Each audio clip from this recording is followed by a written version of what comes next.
আজ আমরা এই ভিডিওতে ন্যারেশন চেঞ্জের কিছু গুরুত্বপূর্ণ নিয়ম আলোচনা করব। আমরা আজ শিখব যে এক্সক্লামেটরি সেন্টেন্স থাকলে রিপোর্টেড স্পিচটি যদি এক্সক্লামেটরি সেন্টেন্স হয় তাহলে আমরা কীভাবে তার ন্যারেশন চেঞ্জ করব। এখানে কতগুলি উদাহরণ আমি সাজিয়ে নিয়েছি, এই উদাহরণগুলোর মাধ্যমে বিষয়টা বুঝিয়ে নেওয়া যাক। সবার প্রথম যে বাক্যটি রয়েছে সেটা হচ্ছে হি said to me what a good news. তাহলে এখানে যে রিপোর্টেড স্পিচটি রয়েছে সেটা এক্সক্লামেটরি সেন্টেন্স। এই এক্সক্লামেটরি সেন্টেন্সের মাধ্যমে আমরা কি করি, মনের কোনো আবেগ প্রকাশ করি, রাগ, দুঃখ, ঘৃণা, আনন্দ, এই সমস্ত মনের ভাবগুলো আমরা প্রকাশ করি। তাহলে আমরা কি করব, যখন এই ধরনের বাক্যের আমরা ন্যারেশন চেঞ্জ করব তখন আমরা কি করব, প্রথমে এখানে ইনডাইরেক্ট স্পিচের রিপোর্টিং ভার্বটি আমরা এই রিপোর্টেড স্পিচের সেন্স অনুযায়ী চেঞ্জ করে নেব। এক্সক্লেমড ইন, সাধারণত আমরা এক্সক্লেমড ইন জয় বা সরো, এক্সক্লেমড উইথ জয়, সরো, গ্রিফ, ওয়ান্ডার বা সারপ্রাইজ, এই সমস্ত ওয়ার্ডগুলো আমরা ব্যবহার করি। আমরা এক্সক্লেমডের পরিবর্তে ক্রাইড আউট ব্যবহার করতে পারি। তাহলে সবার আগে আমরা এই বাক্যটা কি বোঝাচ্ছে সেই সেন্স অনুযায়ী এক্সক্লেমড উইথ সরো বা জয় বা ওয়ান্ডার বা সারপ্রাইজ, এই সমস্ত ওয়ার্ডগুলো ইউজ করব। তাহলে he said to me, he exclaimed, shed to me দেওয়ার প্রয়োজন নাই, এখানে সেড টু মি এর পরিবর্তে হি সেড শুধু লিখব। হি সেড, এটা হয়ে যাবে হি এক্সক্লেমড উইথ, এখানে হোয়াট এ গুড নিউজ, এখানে আনন্দ প্রকাশ করছে সেই জন্য আমরা উইথ জয় বা গ্লি এই সমস্ত ওয়ার্ডগুলো ইউজ করব। He exclaimed with joy that, তারপরে যে এখানে এক্সক্লামেটরি সেন্টেন্সটি রয়েছে আমরা এটাকে স্টেটমেন্ট সেন্টেন্স বা অ্যাসার্টিভ সেন্টেন্সে পরিণত করব। He exclaimed with joy that it was a good news. এইভাবে আমরা এক্সক্লামেটরি সেন্টেন্সের ন্যারেশন চেঞ্জ করব। তাহলে বাক্যটা কি হলো আরেকবার দেখে নেওয়া যাক। He exclaimed with joy that it was a good news. পরের বাক্যটি কি আছে, দ্য গার্ল সেইড, মেয়েটি বলল, alas we have lost the match, হায় হায় আমরা খেলায় হেরে গেছি। তাহলে এই বাক্যটা দ্বারা মনের কোন ভাব প্রকাশ করছে, দুঃখ প্রকাশ করছে, সেই জন্য আমরা এখানে রিপোর্টিং ভার্বটি কি লিখব, দ্য গার্ল এক্সক্লেমড বা ক্রাইড আউট উইথ সরো বা ইন সরো লিখতে পারি,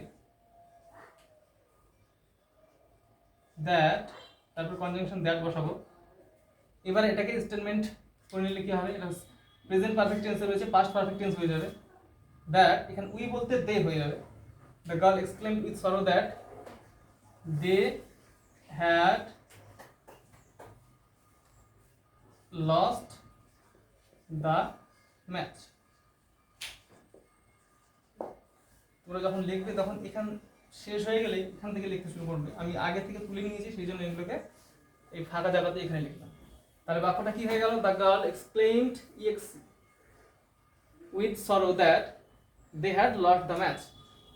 পরের বাক্যটি কি আছে, দ্য ম্যান সেইড, লোকটি বলল, how selfish I had bin.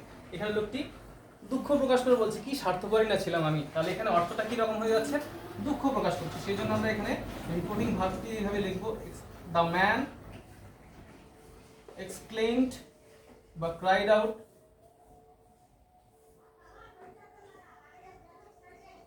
With sorrow বা গ্রিফ লিখবো, দ্যাট, এখানে আই বলতে দ্য ম্যান, তাহলে এর প্রোনাউন হয়ে যাবে হি। প্রেজেন্ট পারফেক্ট টেন্স আছে, পাস্ট পারফেক্ট টেন্স হয়ে যাবে। The man exclaimed with sorrow that he had been, how selfish থাকলে ওটা ভেরি সেলফিশ হয়ে যাবে। যখনই আমাদের কোনো রকম যদি ডব্লিউএস ওয়ার্ডগুলো থাকে, ডব্লিউএস ওয়ার্ড বলতে এখানে হোয়াট, হাউ, এই সমস্ত ওয়ার্ডগুলোকে আমরা very, great, greatly, very much, এই সমস্ত ওয়ার্ডে পরিণত করব।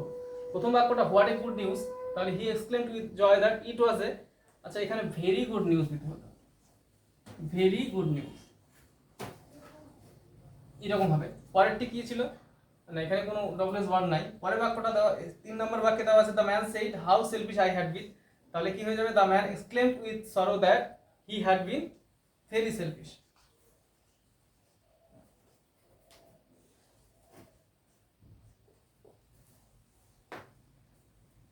এইভাবে আমরা এই সমস্ত ওয়ার্ড সেন্টেন্সগুলোর এক্সক্লামেটরি সেন্টেন্সগুলোর ন্যারেশন চেঞ্জ করব।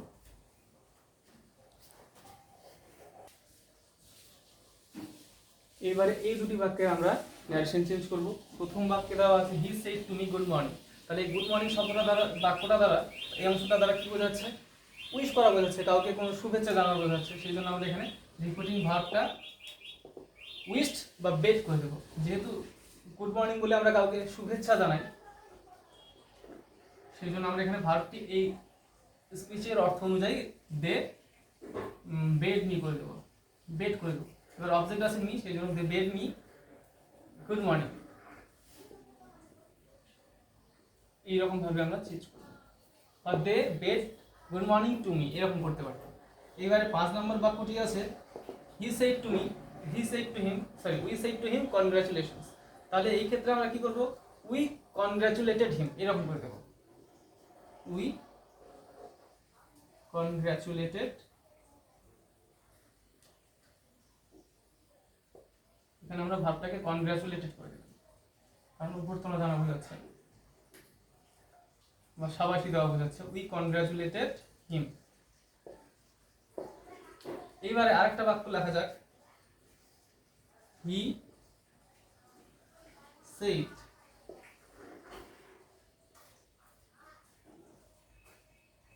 help me,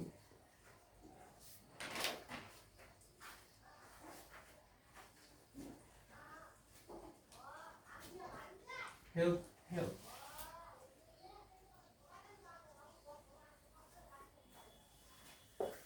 তাহলে এখানে কি করব? হি সেড হেল্প হেল্প, তাহলে হি শাউটেড ফর হেল্প, এরকম করে দেবো।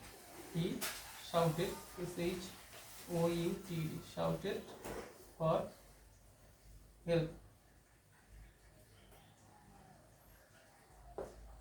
He shouted, S H O U T. তাহলে হি সেড হেল্প হেল্প, এটা পরিবর্তন হয়ে কি হয়ে যাবে? রিপোর্টিং, এটা রিপোর্টেড ভার্ব যদি হেল্প হেল্প থাকে, এরকম টাইপের কিছু থাকে, তাহলে এটা দ্বারা কি বোঝাচ্ছে? সাহায্য চাওয়া বোঝাচ্ছে। সেই জন্য হি শাউটেড ফর হেল্প, এরকম ভাবে আমরা পরিবর্তন করব। সবসময় আমাদের রিপোর্টেড স্পিচের সেন্স অনুযায়ী রিপোর্টিং, ইনডাইরেক্ট স্পিচের রিপোর্টিং ভার্বটি লিখতে হবে। আর এক্সক্লামেটরি সেন্টেন্সটি অ্যাসার্টিভ সেন্টেন্সে পরিণত করতে হবে। এইভাবে আমরা খুব সহজেই এক্সক্লামেটরি সেন্টেন্সে রিপোর্টিং ন্যারেশন চেঞ্জ করতে পারবো।